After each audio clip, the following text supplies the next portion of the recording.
Ecobici y HSBC, ahora en Álvaro Obregón y Azcapotzalco, presenta Lo que hay que saber.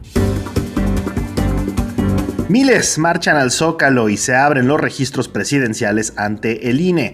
También el AIFA emerge como líder en carga, pero aún batalla en el terreno de pasajeros y la inflación es un arma que podría impedir que Joe Biden siga en la Casa Blanca. Es lunes 19 de febrero, yo soy Gonzalo Soto y esto es Expansión Daily. Esto es Expansión Daily. Lo que hay que saber. Lo importante del día con los editores de Expansión. Expansión Daily. Lo que hay que saber. Bienvenidos. ¿Qué tal? Bienvenidas y bienvenidos a un episodio más de Expansión Daily y les recuerdo suscribirse y activar las notificaciones de la plataforma en la que nos escuchan para que no se pierdan ninguno de nuestros episodios. Y hoy está conmigo Beto Verduzco, jefe de información y de la redacción aquí en Expansión. ¿Cómo estás, Beto? Qué gustazo, Gonzalo, como siempre, y a nuestra audiencia les digo que esté atenta porque mañana les vamos a decir quiénes fueron los podescuchas acreedores a las suscripciones semestrales de la revista impresa. Oye, Beto, nada más, antes de llegar a la información, muchas gracias a nuestra colega Diana Zavala, que cuidó el changarro extraordinariamente bien la semana pasada. Muchas gracias, Diana. Ahora sí que se te quiere un montón y además qué talento el tuyo. Y bueno, también a ustedes, nuestros podescuchas, gracias por haber seguido escuchando este podcast.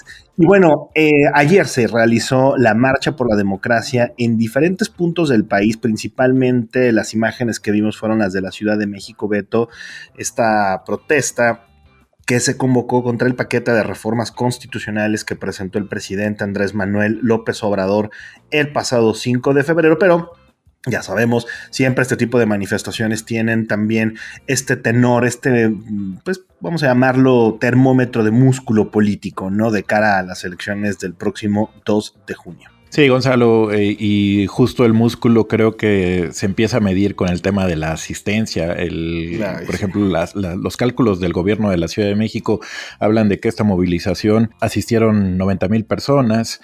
Obviamente los organizadores hablan de 700,000, o sea, hablan de una cantidad pues mucho mayor, entendiendo que este movimiento fue a lo largo y ancho del país. Uh-huh. Mira, lo importante es que, más allá de todo, es que sí la gente se salga a manifestar y que lo haga sin provocaciones, sin problemas, y eso fue lo importante porque lo que sí no se reportaron fueron incidentes mayores. Eso es positivo siempre. Una cosa interesante también de la crónica de nuestro colega David Santiago, pues se ha vuelto ya tradición en estas marchas de la oposición, la vestimenta blanco con rosa, las consignas para la defensa del Instituto Nacional Electoral, también para otras instituciones como la Suprema Corte. Hubo quienes madrugaron, la cita se supone era a las 10 de la mañana, pero había personas que ya estaban puestas para comenzar a marchar desde las 8 de la mañana, muchos llegaron en metro y bueno, también asistieron políticos porque ya sabes, la casta política no deja pasar este tipo de oportunidades y también están en su derecho de marchar cuando quieran y donde quieran.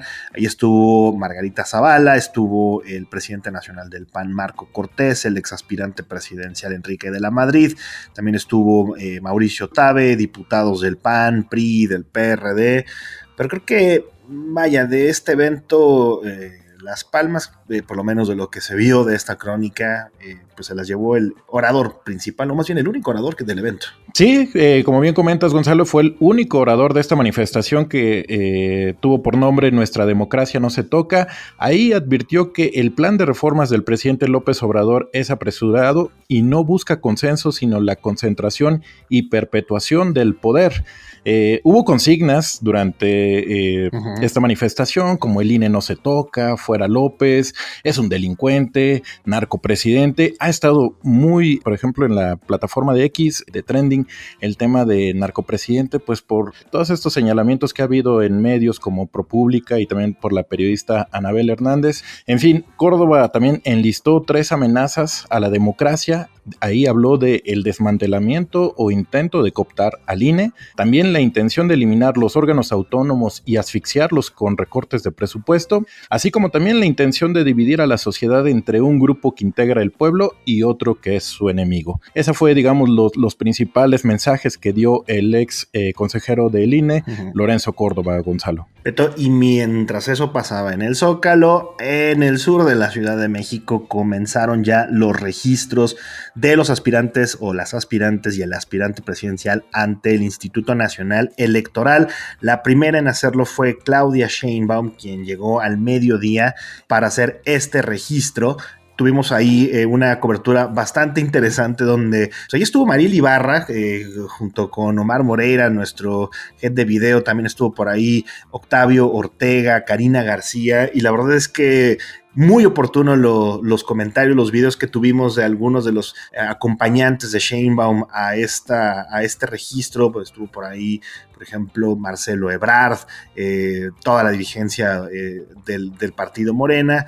Al final, Sheinbaum dio un discurso en el que pues hablaba de que una mujer transformadora llegara a la presidencia, pero pues también aprovechó para decir, ¿no?, que quienes marchan por la democracia pues son hipócritas. En fin, ya sabemos, golpeteo político, mensajes encontrados de aquí hacia adelante y sobre todo mucho más a partir del 1 de marzo que comiencen las campañas. Beto, hablando por cierto del INE, el protocolo de seguridad del instituto ya va a arrancar, pero pues lo está haciendo en medio de una crisis de violencia. Sí, Gonzalo, nada más antes de pasar a este tema, el martes es el turno de Xóchitl Gálvez para registrarse también ya como aspirante, como candidata a la presidencia, y el jueves lo hará Jorge Álvarez Maínez.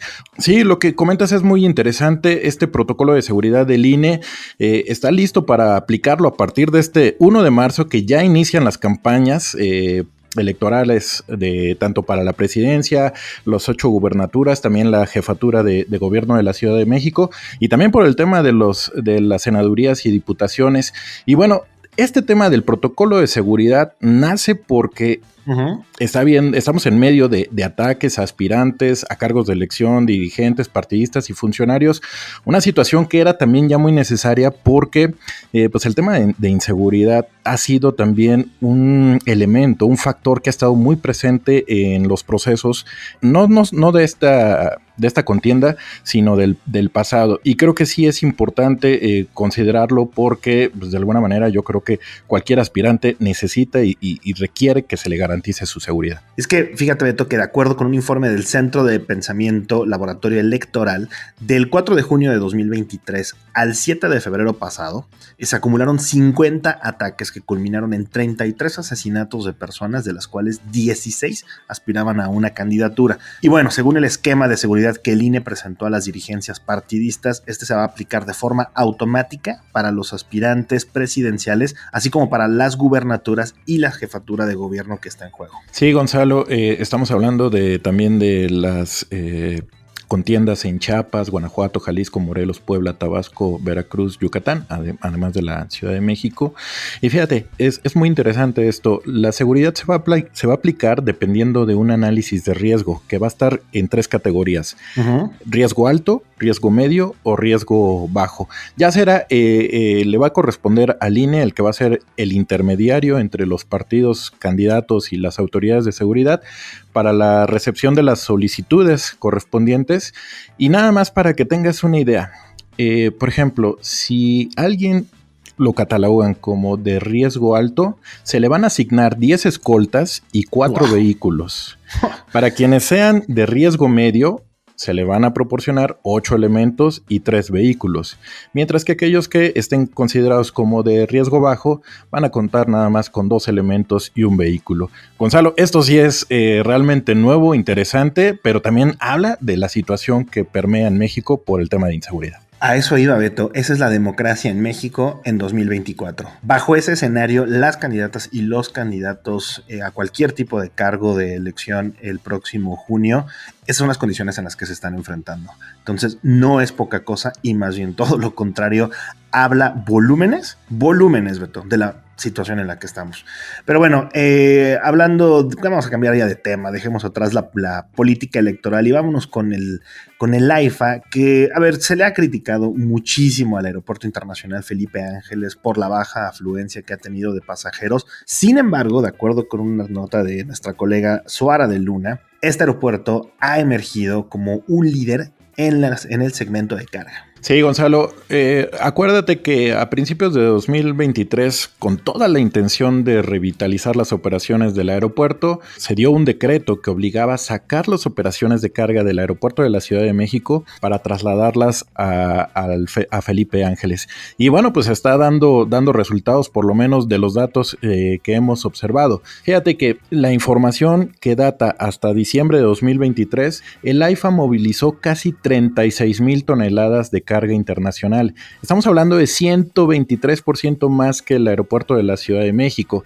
Esto es muy interesante porque sí significa un hito muy importante, un ascenso significativo del AIFA como centro logístico, aunque bueno, desde luego los expertos se cuestionan mucho, cuestionan mucho si este crecimiento realmente se debe a un tema por demanda orgánica del mercado o es por esta medida gubernamental, este decreto que pues está obligando a trasladar las operaciones. Pero entre que son peras y son manzanas, el AIFA en algo está funcionando y qué bueno. Fíjate que ahí yo sí soy de los que dice parte y parte.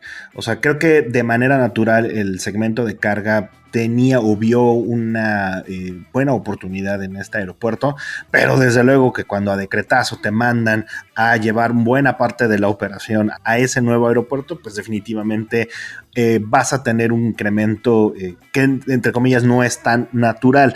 Y bueno, nada más para poner las cosas bien en perspectiva, el tráfico de pasajeros domésticos en el AIFA se triplicó en 2023 en comparación con 2022, pasó de 876,000 a 2.45 millones de personas transportadas, pero a ver, el Aeropuerto Internacional de la Ciudad de México, el Benito Juárez, pues sigue siendo el líder indiscutible con 32 millones de pasajeros domésticos transportados en 2023. Entonces, como dices, todo depende un poquito cómo lo querramos medir.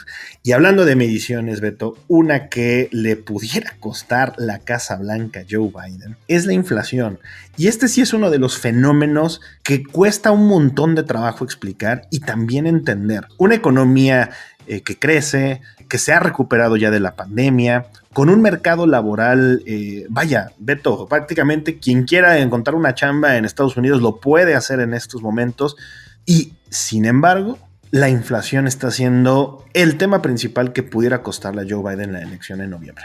Gonzalo, ¿te acuerdas de esa frase que ayudó mucho en la campaña de Bill Clinton? ¿Es la economía estúpido? Sí. Parece tomar mucha relevancia también en estos tiempos electorales allá en Estados Unidos y está desplazando completamente lo político hacia un segundo plano. Es la economía. La economía es lo que le interesa, pero también hace un año estábamos preocupados por si iba a haber o no recesión en Estados Unidos. Era el gran tema. Y no hubo. Al contrario, la economía estadounidense creció bastante bien. Como lo dices, el empleo está fuerte, también se están generando muchas plazas.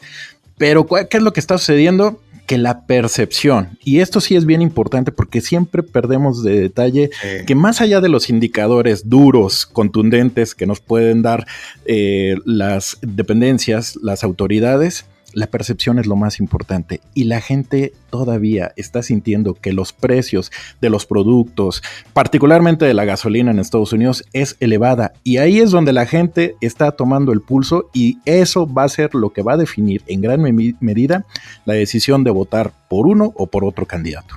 Ahí te dan algunos datos, Beto, porque esto que estás diciendo sobre la percepción es para mí el punto fundamental. La inflación allá en Estados Unidos alcanzó su punto más alto en 2022, 9.1%, que fue además el nivel más alto en 40 años, pero ya disminuyó a 3.1%, está pues a tiro de piedras del 2% que tenía la economía estadounidense antes de la pandemia. La economía, como decías, no nada más no entró en recesión, creció 3.1%, desempleo en mínimos históricos. Y de nuevo es este efecto como de añoranza, de decir, híjole, es que a mí hace unos cuantos años me costaba la gasolina menos, ¿no? las rentas estaban a un nivel un poco más asequibles. Es verdad que la inflación ha disminuido en muchos aspectos, en muchos rubros en la economía estadounidense, no obstante en algunos que son, comilla, más clave o importantes para los estadounidenses, como puede ser la gasolina, como pueden ser las rentas, estas no han descendido de la misma manera y por lo tanto la gente tiene esta percepción de que se los está llevando el demonio, lo cual es, insisto, parece hasta absurdo de cierta manera, pero le está costando muchos puntos a Joe Biden de cara a su enfrentamiento directo con Donald Trump, quien desde luego se ha montado en este discurso de decir, conmigo estaban mejor.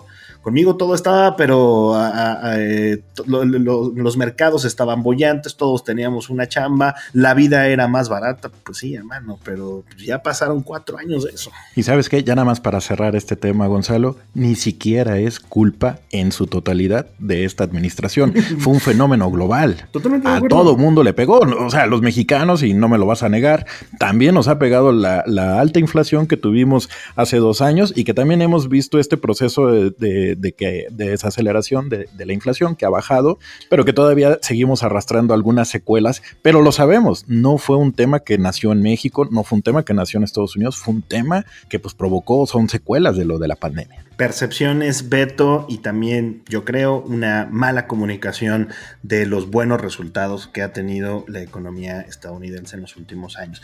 Pero bueno, no nos quedemos con las malas noticias, recuerden que pues es lunes y no todo está perdido. Aunque a veces parezca, no todo está perdido. Y ahí está, Beto, porque después de mucho estira y afloja, la huelga allá en Puebla, en la planta de Audi, logró evitarse, y no nada más eso, también Volkswagen anunció que invertirá cerca de $1,000 millones en Puebla, un estado que desde hace muchos años, ya varias décadas, tiene una íntima relación con la armadora alemana, que además ha sido un motor de crecimiento pues, de este bonito estado. Doble buena noticia para Puebla, como bien comentas, por fin un acuerdo entre la empresa, entre Audi y el sindicato de trabajadores, llegan a un acuerdo para un incremento salarial de 10.2%. Vamos a descomponerlo, 7% es un incremento al salario y el otro 3.2% en prestaciones sociales. Originalmente los trabajadores pedían un incremento de 15.5%, la empresa solo ofrecía 6.5%, queda en 10.2%, ambas partes cedieron, pero lo importante es que pues ya la planta vuelva a operar con normalidad, que los trabajadores pues vuelvan a estar pues empleándose, ocupados, y eso pues siempre va a ser bueno para una industria tan bollante, tan importante como la automotriz en México. Y como bien comentas, el tema de la inversión de $1,000 millones en Puebla, pues, en la planta de Volkswagen, pues también es muy importante para seguir impulsando una de las marcas icónicas de este estado, e igualmente de una de las industrias más importantes de México, como es la industria automotriz. Y además en el segmento de vehículos eléctricos, que ya lo hemos comentado en otros episodios de este podcast, la avalancha de productos y de vehículos eléctricos de origen chino ha puesto de verdad ya el mercado muy caliente al respecto, y por lo visto pues de ese tamaño es la apuesta que le está metiendo Volkswagen al segmento para los próximos años. Beto, muchas gracias por habernos acompañado en este Daily de lunes. Gonzalo, qué bueno tenerte de regreso, y por favor no te vayas ya en mucho tiempo. Muchas gracias, Beto. Y recuerden que toda la información sobre estos y otros temas están disponibles en expansión.mx, y leemos sus comentarios en las redes sociales de Expansión, @expansiónmx. Y pues nos escuchamos mañana. Expansión Daily. Escucha un nuevo episodio lunes a viernes a partir de las 6 de la mañana. Expansión Daily es un podcast de Expansión. Este episodio llega a ti gracias a rss.com, el podcasting hecho simple. Ecobici y HSBC, ahora en Álvaro Obregón y Azcapotzalco, presentó